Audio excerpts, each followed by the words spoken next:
जी, हमारा पहला क्वेश्चन है vectors in R N. Real space में वेक्टर्स के बारे में क्वेश्चंस होंगे, सॉल्व प्रॉब्लम्स हैं। पहले तो जैसे यहाँ पे किए हुए इनको देखते हैं, फिर जो अनसॉल्व्ड हैं वो भी देखेंगे। फर्स्ट क्वेश्चन है determine which of the following vectors are equal. कहते हैं इनमें से बताएं कौन से वेक्टर्स इक्वल हैं। चार वेक्टर्स दिए हुए हैं, वो वेक्टर इक्वल होंगे जिनका x कंपोनेंट x के इक्वल, y कंपोनेंट y के इक्वल और z कंपोनेंट z के इक्वल। अगर हमारे पास n कंपोनेंट्स होंगे तो हर कंपोनेंट पोजीशन वाइज दूसरे के इक्वल हो, तो उसे हम कहेंगे ये दो वेक्टर्स इक्वल हैं, अदरवाइज डिफरेंट है। जैसे यहाँ पे ये अगर दिया है 1 2 3, दूसरा दिया है 2 3 1, तीसरा दिया है 1 3 2 और चौथा दिया है 2 3 1, तो हमारे पास ये जो सेकेंड और फोर्थ ये दो वेक्टर्स जो हैं ये इक्वल हैं। इक्वल मतलब इसमें ये x का कोऑर्डिनेट, या सिंपली मैं ऐसे कहूंगा, मैं पहले को लिखता हूं तो वो है मेरे पास x प्लस एक्स आई लिख देता हूं प्लस बल्कि एक्स आई क्यों, ऐसे लिख देते हैं। मैं x की जगह पे लिख रहा हूं ना, वो आ रहा है 2i प्लस, सॉरी पहले 1 था, मैं दूसरे वाले को लिखना शुरू हो गया। मैं 1 से शुरू करता हूं, तो पहला बना i plus 2j plus 3k। Second जो है वो बना हमारे पास 2i plus 3j plus k, और फोर्थ बना i plus 3j plus 2k। और फोर्थ वन जो है वो सेकंड वाला है। तो यहाँ पे देखिए एक चीज़, आपके पास तीनों वेक्टर्स में इनकी पोजीशन के हिसाब से अगर हम बात करेंगे तो हर एक की पोजीशन डिफरेंट है। तो ये तीनों वेक्टर्स एक दूसरे के इक्वल नहीं हैं। तो कौन सा इक्वल होगा? सेकंड और फोर्थ इक्वल हैं, ये तीनों जो हैं ये डिफरेंट वेक्टर्स हैं। जी, नेक्स्ट क्वेश्चन है, ये एमसीक्यूज का क्वेश्चन है आपके, इस तरह से चेक कर लें, फौरन क्लियर हो जाएगा। सेकंड क्वेश्चन दिया है let u is equal to this one, v and w, तीन वेक्टर दिए हैं। Find 3u minus 4v, 2u plus 3v minus 5w। तो आपने इन वेक्टर्स को पहले स्केलर नंबर 3 से मल्टीप्लाई किया, फिर 4 से और माइनस कर दिया। इसी तरह बी पार्ट में 2 से मल्टीप्लाई किया, 3 से मल्टीप्लाई किया, 5 से मल्टीप्लाई किया इन इंडिविजुअल्स को, और जैसे प्लस माइनस की साइन है वो ऐड अप कर दें, आपका आंसर है। मीन कोई नई चीज नहीं है। क्वेश्चन नंबर 3 जो है let u v and w, तीन वेक्टर दिए हैं, ये तीनों कॉलम फॉर्म में दिए हैं, पहले रो फॉर्म में थे, ये तीनों कॉलम के फॉर्म में है। प्रोसीजर सेम होगा, 5 से मल्टीप्लाई किया फर्स्ट को, 2 से मल्टीप्लाई किया b को, और इन दोनों में से माइनस करना था, ये सिंपली माइनस किया हुआ है, आंसर है आपका। फोर्थ जो है ये एमसीक्यू का क्वेश्चन है, find x and y where a, first part दिया है x, 3 और दूसरा दिया है 2x प्लस y। तो यहां से कहते हैं x और y की वैल्यू फाइंड करनी है। दो वेक्टर्स कब इक्वल होंगे? जब उनके कंपोनेंट एक दूसरे के इक्वल होंगे। तो फर्स्ट कंपोनेंट फर्स्ट के इक्वल, क्या आंसर आ गया? x इज इक्वल टू 2 लिखा हुआ है। ये एमसीक्यू का क्वेश्चन है, ये ध्यान में रखिएगा। सेकंड में क्या है? 3 इज इक्वल टू, मैं ये 2 यहां पुट कर देता हूं तो मेरे पास टर्म बन जाएगी, ये चले 3 इज इक्वल टू, मैं x की वैल्यू पुट कर देता हूं जो अभी फाइंड की है, 2 plus y, so y is equal to 1। ये आपके पास दोनों आंसर आ गए। अब यहाँ पे 4 y is equal to x into 2 और 3, तो यहाँ पे क्या आ जाएगा? 4 is equal to 2x, x को अंदर मल्टीप्लाई कर दें, सो x इज इक्वल टू 2, यहाँ से x2 आ जाएगा, देखिएगा x2 ही है, और दूसरे नंबर में पुट कर दे, दूसरे नंबर में क्या है हमारे पास?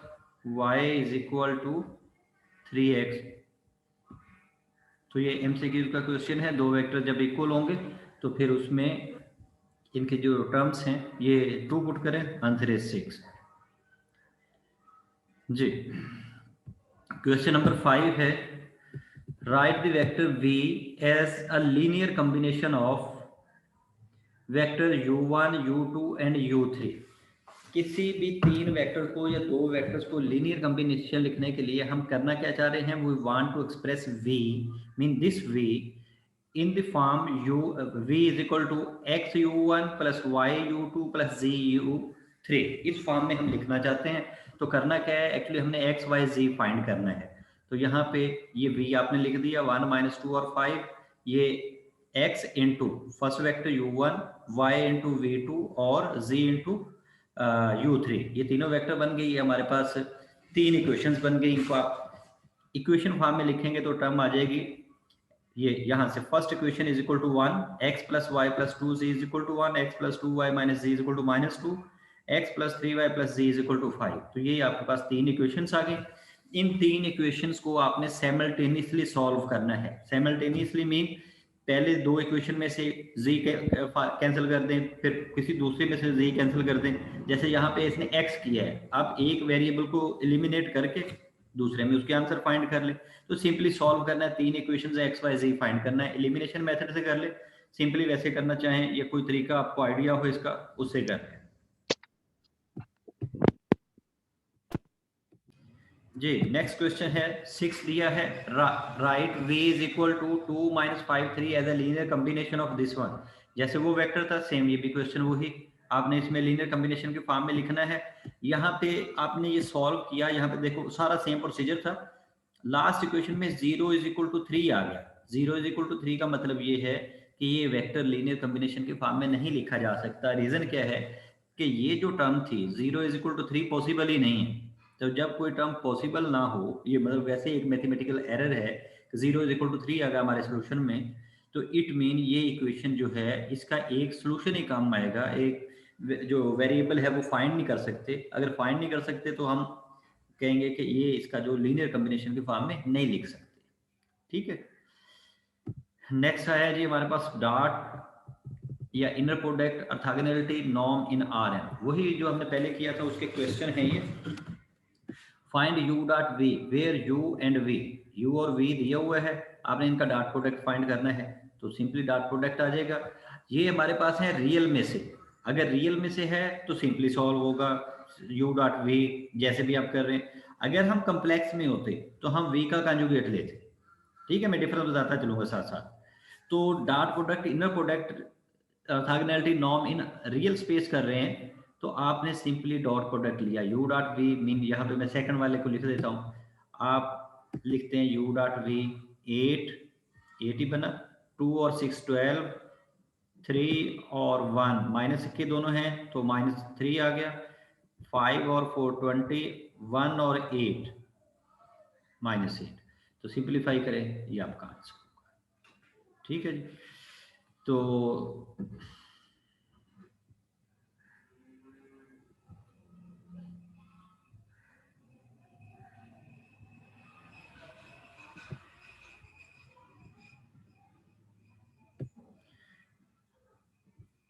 जी नेक्स्ट है हमारे पास question number 8, let u v and w which pair of vectors if any are perpendicular. इनमें से बताने कौन से परपेंडिकुलर है। तो आपने इनका डॉट प्रोडक्ट लेना है। डॉट प्रोडक्ट में जो 0 आ गया वो परपेंडिकुलर है। डॉट प्रोडक्ट में जो 0 आ जाएंगे जिनका डॉट प्रोडक्ट वो परपेंडिकुलर। ये u और w जो है ये 0 आया तो ये परपेंडिकुलर होगा। जी नेक्स्ट क्या है जी, find case so that u and v are orthogonal. तो सेम वही केस, आपने यहाँ से k फाइंड करना है जबकि ये ऑर्थोगोनल है। तो इसका और इसका डॉट प्रोडक्ट लिया, यहाँ पे देखिए लिखा हुआ है dot product is equal to 0। तो आंसर क्या आ जाएगा, k kappa is equal to -2 के। आपने इन दोनों का डॉट प्रोडक्ट लिया, ये सॉल्व किया हुआ है इसलिए मैं सॉल्व नहीं कर रहा। ये 1 2 5 और -5 k और -5 -3 और 4 आपने इन सबको मल्टीप्लाई किया, answer is equal to 0। Simplify करें so kappa is equal to 2। अच्छा एक और काम करें, मैं ये कैपा इसने फाइंड कर लिया -2, तो मैं यहाँ पे -2 पुट कर देता हूँ। अब इसका डॉट प्रोडक्ट लें तो देखिए क्या बनता है, 2 माइनस और माइनस प्लस का हो गया 10 और -12, देखिएगा यही बना है। तो ये 12 इज इक्वल टू 0। तो अगर ये आपका k पुट करने के बाद 0 आ गया तो फिर हम कहेंगे ये ऑर्थोगोनल है, अदरवाइज हमारा सोल्यूशन गलत हो गया। ये इसको काउंटर चेक करने का तरीका है। सेम इस तरह इसमें 5 टर्म्स हैं, वही तरीकेकार करना है। आप मल्टीप्लाई करके डॉट प्रोडक्ट लेके देखें, अगर आंसर 0 होगा तो ऑर्थोगोनल, अदरवाइज हमारा सोल्यूशन गलत होगा। इसको रीचेक करने का तरीका बता रहा हूँ। 110 दिया है जी, find u norm where u this one u this one. U नाम करना है तो यू का यू से स्केयर कर दे बस। ये 3 स्केयर प्लस 144 प्लस 16, आंसर है 149। ये स्केयर आ गया है, आपको स्केयर रूट चाहिए, आपको बगैर पावर के चाहिए तो ये स्केयर रूट हो जाएगा जी। 11 दिया है, recall that normalising a non zero vector v means finding the unique unit vector v in the same direction as v where। ये दोबारा उसने डेफिनेशन लिख दी, जरूरी नहीं था, वो हम करके आए। ये 3 वेक्टर दिए हैं, इनका आपने यूनिट वेक्टर फाइंड करना है, ये आप एफएससी में कर चुके हैं। आगे वेक्टर u और v दिया है, इनके बिटवीन एंगल फाइंड करना है। तो एंगल फाइंड करने का फार्मूला क्या था, ये फार्मूला दिया, cos theta is equal to u dot v over u norm v norm. तो u डॉट v आपने मल्टीप्लाई किया, आंसर ये आया था, क्या बना था u डॉट v का 19। ये 19 था, u norm square v norm square, तो ये आपके पास स्क्वायर रूट में आ गई टर्म्स। तो यही आपका cos थीटा। प्रोजेक्शन में हमने क्या करना था, जिस से प्रोजेक्शन लेनी है वो सिर्फ एक दफा, u से प्रोजेक्शन है तो u यहाँ पे एक दफा, बाकी ये तीनों से। अगर v से प्रोजेक्शन करते तो v एक दफा होता, बाकी तीनों आ जाते। ये प्रोजेक्शन है। तीसरी इसका आपने डिस्टेंस फाइंड करना है, 2 एंगल इनके बिटवीन डिस्टेंस। तो आपने क्या करना था, ये 3 और ये 3 और 1, अच्छा आपने किया u minus 1 u minus v। u minus v में तो क्या आ जाएगा, 3 माइनस 1 2, 4 माइनस और माइनस प्लस हो जाएगा 7, और ये 7 और 4 3। तो आपने सिंप्लीफाई कर दिया, आपके पास आंसर 62 स्क्वायर रूट। ठीक है जी, ये आपका डिस्टेंस था जी। नेक्स्ट दिया है जी, प्रूव दैट यू वी 113 की बात कर रहा हूँ। Prove theorem 1.2 for u v डब्ल्यू in R n and k in are. तो इसका प्रूफ क्या है, सिंपली लिखा हुआ है, प्रूफ वाली कोई बात नहीं, डायरेक्ट उसको कंपोनेंट फॉर्म में लिख के सॉल्व कर दिया, कोई नया काम नहीं किया जी। ऐसे ही है, कोई प्रूफ वाली बात नहीं है इसमें। नेक्स्ट देखिए जी, नेक्स्ट ये है जी आपके पास शिवाज इनइक्वालिटी थी और मिनकॉस की इनइक्वालिटी थी जी। शिवाज इनइक्वालिटी में क्या कहता है जी, u dot v less than is equal to u norm v norm for any real number t दी यूजिंग थ्योरम 1.2 वी हैव। अभी जो थ्योरम वो लिखा हुआ था उसके मुताबिक 0 less than equal to t u plus v dot t u plus v. कहता है ये जो हमारे पास कोई 2 वेक्टर्स हैं, उसका जो नॉर्म है वो ever greater than equal to 0 होती है।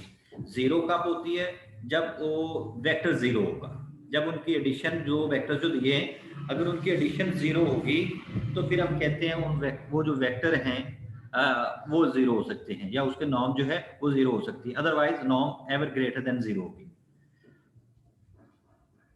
तो क्या किया, इज इक्वल टू यहाँ से t square u dot u plus 2t और u dot v plus v dot v. आपने सिंपली ये स्केयर ले लिया, उसका वो लिख दिया। अब यहाँ पे ये u डॉट यू किसके इक्वल है, u नॉर्म स्केयर के, साथ t स्केयर आ गया plus 2u dot v t plus v norm square आ गया। अब कहते हैं यहाँ पे मैं नाम रख देता हूँ, let a is equal to u square, b is equal to 2u dot v और c is equal to v norm square. Then for every value of t, तो हमारे पास ये टर्म बन जाएगी ना डी टी प्लस सी।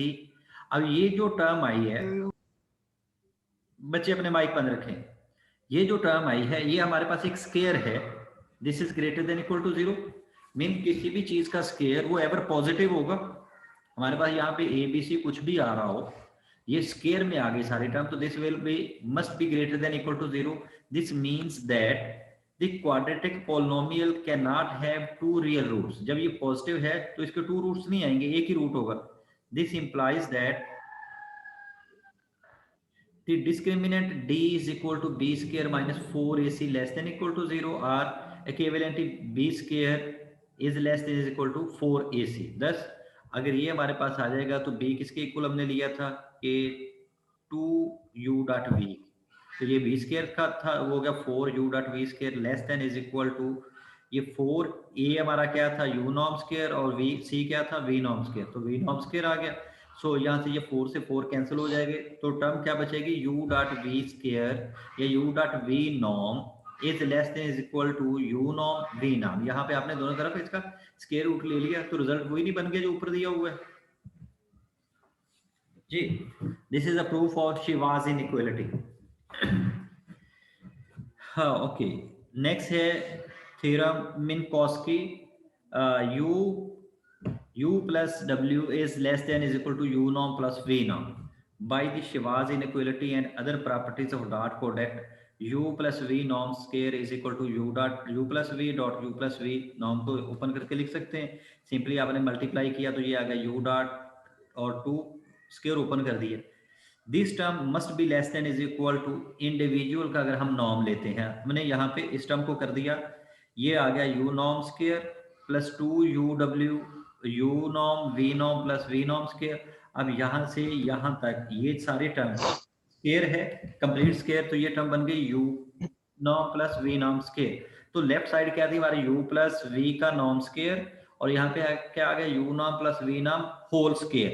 तो यहाँ पे दोनों को प्लस करने के बाद था taking square root of both sides yields the desired inequality. अगर हम स्क्वायर रूट लेंगे तो लेफ्ट साइड क्या बचेगी u प्लस v और यहाँ पे क्या बचेगा u norm plus v norm.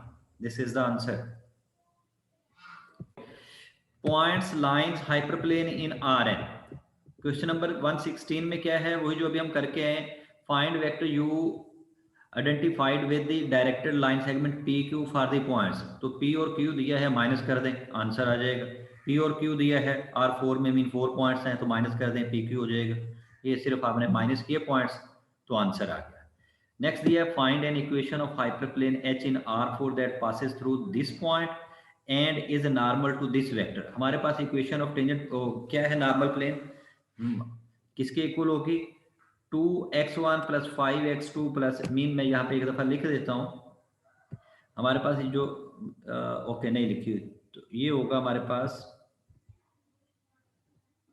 a1 x1 plus b1 x2 sorry a1 a2 करता हूँ मैं यहाँ पे a1 x1 a2 x2 plus जितनी भी आपके पास टर्म दी हुई हैं यहाँ पे आप लिख लें an xn is equal to, book वाले ने एक जगह पे k लिखा था, एक जगह पे b लिखा है, यहाँ पे k लिखा है, आप भी k लिख दें। ये a1 a2 an जो है ये आपका वेक्टर u होगा, ये जो वेक्टर u दिया होता है ये नॉर्मल वेक्टर होगा इसका, ये वेक्टर u के हिसाब से ये सारा उठाया आपने u, तो ये आपके पास टर्म बन गई this one is equal to k। अब फर्दर उसने क्या कहा है, passing through the point this one. अगर कोई लाइन या इक्वेशन किसी कोई लाइन में से गुजरती हो, किसी पॉइंट में से गुजर रही हो, तो वो पॉइंट उसको सेटिस्फाई करेगा। सेटिस्फाई करने के बाद यहाँ पे आप पुट करें that is equal to answer. यहाँ पे चेक करें आंसर 26 ही आता है, कुछ और आता है।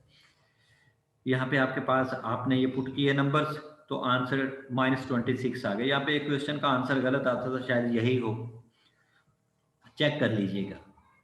ये चेक करें आपके पास क्या बनेगा 2 और 3 6, मैं अभी इधर कर देता हूँ 6 -20